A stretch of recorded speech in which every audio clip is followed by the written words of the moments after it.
marketing any product in Bitcoin to Bitcoiners that isn't Bitcoin is one of the hardest things you could ever imagine if you are truly a Bitcoiner. So here I am with, I think, an amazing product. We can get into the different things that Bitcoin has about it that makes it so awesome. I mean, float my own boat with this one of how cool these cards are, but it doesn't matter how cool the cards are. Trying to tell someone buy my cards over Bitcoin, being a hardcore Bitcoin maximalist, is really difficult because, yeah, you should be buying Bitcoin. You should be buying Bitcoin. You should be buying Bitcoin. So it's really difficult to be like, hey, buy my cards, because what I want to tell everyone is, hey, buy Bitcoin. And buy more. And buy more. So I think finding that balance and figuring out that voice is really difficult. So, I mean, podcasts are probably some of the best ways to be able to do it, but getting the time and opportunity to get on these podcasts are really difficult. I think the main point for people to understand with these cards, as a Bitcoiner, why would you buy these cards as a Bitcoiner versus just buying Bitcoin? One, let me put this one out there, disclaimer. If you don't have much Bitcoin, just buy Bitcoin. Don't buy these cards because the value of these cards could go up, because the value of Bitcoin should definitely outpace these trading cards. And that is your true sovereignty. That's your true stack.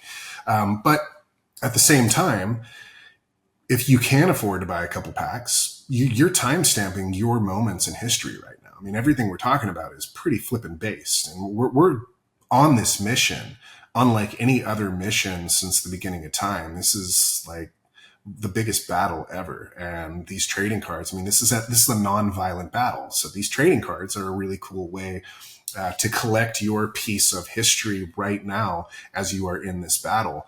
And there's so many really cool timestamps of this battle right now. I mean, being able to collect the Michael Saylor card, or even something as cool as a Surfer Jim card.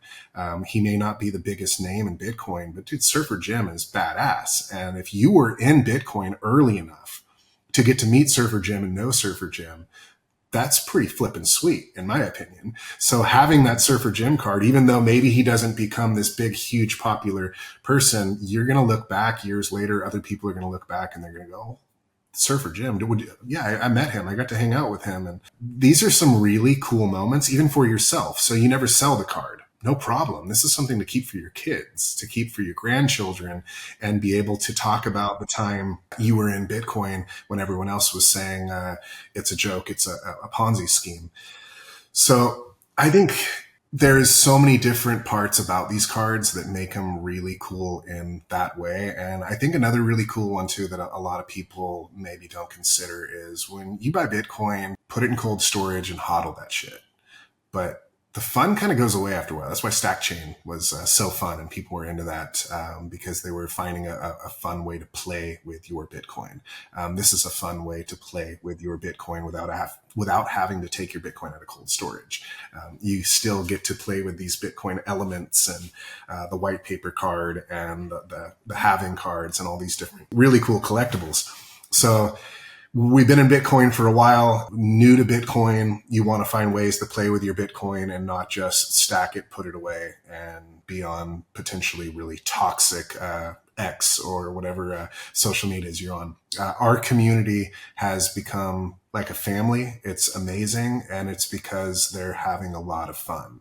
And again, so many things we've talked about are really based, call it pessimistic. You can call a lot of things out there. We're in a very scary time. So anything we can do to enjoy this time and these topics. I mean, we have the Federal Reserve card, which is like punchy and pushes the limits. There's not many things about the Federal Reserve that put a smile on my face. The Federal Reserve card makes me smile. It's hella cool. The government card makes me smile. Series 3 is Warriors versus Villains. We're exposing a lot of crazy things in here. These trading cards are definitely pushing the limit, unlike any other trading card project on Earth. And there's something really cool about that, to be able to talk about these topics with your friends and family, people that would normally be triggered like crazy, but you can hand them the Federal Reserve card, you can hand them a big pharma card, whatever the hell it might be, and you're going to be able to start that conversation or allow them to start the conversation, which is really the best way to start these with people, allowing them to open up these conversations. And the artwork on the cards and little descriptions on the back are a great way to do that. So I do think that there are many reasons for people to have fun with these cards, collect these cards. A really big one for people, and I'll stop my rant, whether it's my company or any other company in Bitcoin that is trying to push towards Bitcoin adoption, we are all on this mission. And maybe you have way too much going on in life. Maybe you're just too busy with the kids, family, business, jobs, whatever it might be. How are you able to get in and contribute to the adoption of Bitcoin? And for me, I'm not talking about the adoption of BlackRock and Microsoft and these big companies that are going to make the price of Bitcoin go to the moon. I'm talking about the real important adoption of Bitcoin, which is friends and family, which are the everyday people that really, really need this. And there's so many people that not just need it, but deserve it. You have people down at food kitchens that have been working their ass off their whole life, and they take a tiny paycheck and they do this just to contribute a positive benefit towards the human race. Those are the kind of people, like, if you have time, if there's a way to go and even hook them up with 100,000 sats, especially when the price is down, these are the people that we need to be around. We need them to have some kind of wealth to continue doing what they're doing. And that goes right back to, I don't want Walmart and all these companies that are just doing negative things to adopt Bitcoin. I want it to be the positive companies. Well, it's the same with people. We want the positive people that are doing amazing things for their community, for other people, to be the ones to get into Bitcoin early. We want them to be the ones that can survive and be around and continue helping.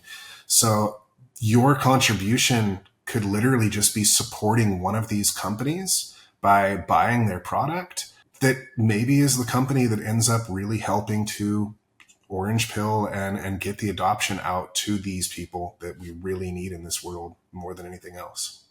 I would love for you to touch on even some of the collaborations you've had, whether it's, the gamifying experience that Bitcoin trading cards has created, the community, the people, the fun. If anyone's ever been to a Bitcoin conference and the Bitcoin trading cards booth is there, that's generally where a lot of people are. I mean, that's pretty factual at this point. I think that's safe to say. We've had, I think, whether it's Bitcoin Magazine or numerous people have come out and said, yeah, everyone's always at your guys' booth. So very grateful for that. And I know you are. But I would love for you to touch on just some of the collaborations with people and different companies we've had over time that have, again, just gamified this experience, but also this community that you talk of, which is building up this groundswell, this base of support that you need. Again, top down, converting the king is so important. This is where we get into, like, if you want to be on stage at a conference, you got to scale Bitcoin. And that's very important, getting sovereign wealth funds and all this stuff. That's all fun. And that's great for adoption. At the same time, we still need this educational element from the bottom up to make sure that that's lasting, that this education is lasting, that people do care about sound money 100 years from now. So I'd love for you to touch on a little bit of just the collaboration and the relationships we do have with other Bitcoin businesses out there.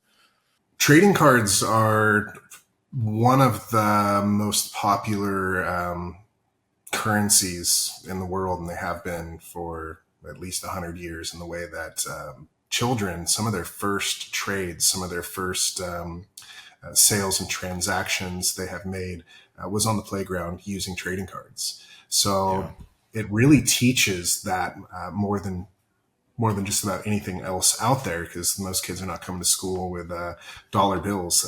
They were coming to school with trading cards. And right now, trading cards are incredibly popular. And I take my kids to the park and I see other kids like literally trading cards and going back and forth. And the scarcity of those trading cards is truly what makes that trade worth it. I have out of 150 Pikachu versus your out of 250 Charizard, whatever it might be.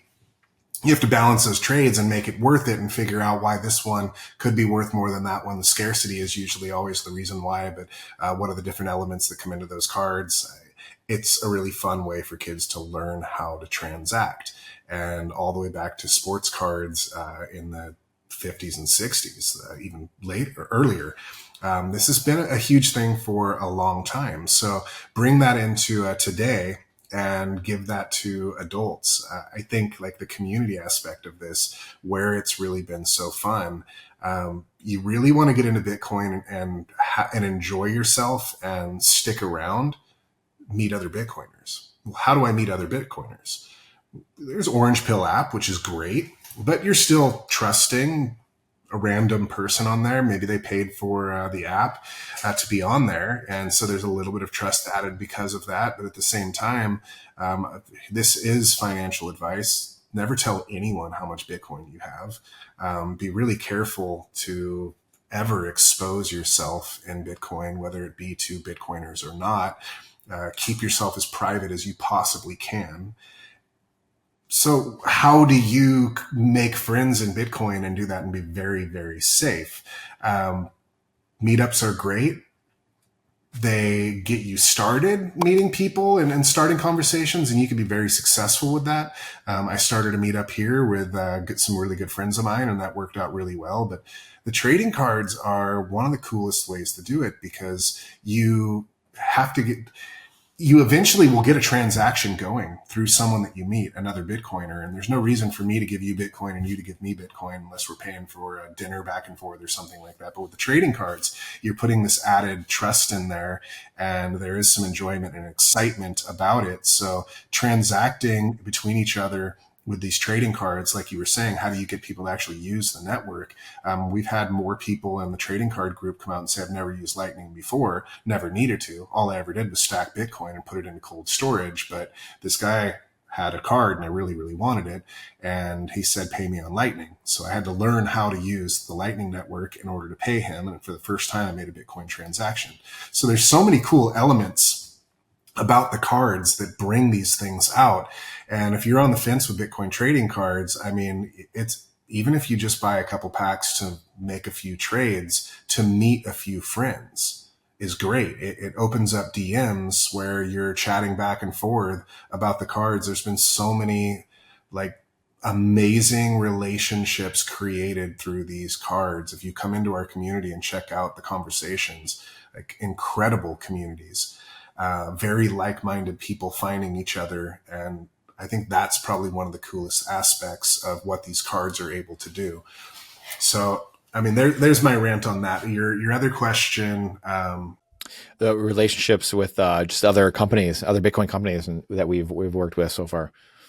Okay, so on that, that's another kind of friendships that have been created with this. We've done quite a few of these collaborations, and there's so much that goes into creating these trading cards. So there's a lot of back and forth. There's a lot of time and energy and conversation spent to create these sets. I mean, even if it's not the collaboration with the actual company, we did BitBlock Boom, we did Spirit Satoshi, Tone Vase, Pacific Bitcoin.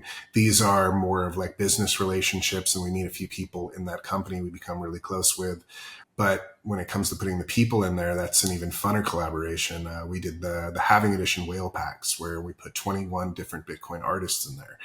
That was great to be able to meet mainly through DMs, but to get to have conversations with artists that I've been following for years that I highly respect and admire.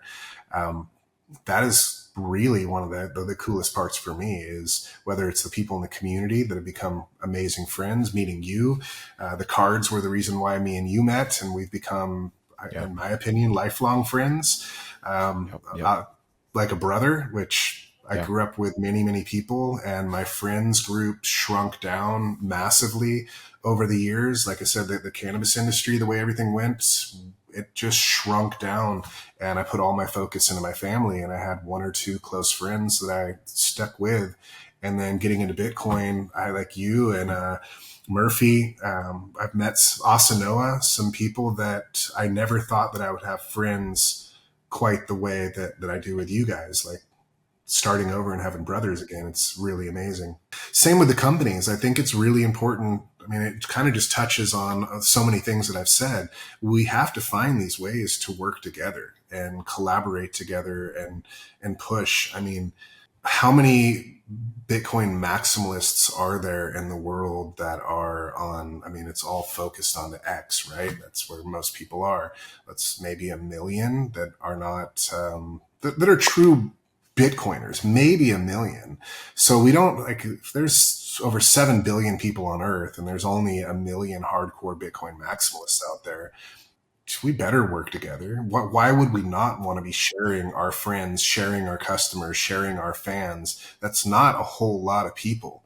I mean, it's like a percent of a percent of a percent. So if any company in Bitcoin thinks that they are going to be massively successful all on their own and trying to capture these different audiences and keep them all to themselves, you're crazy. The audience is not big enough. And the only way we're really going to reach the next audiences is if we work together.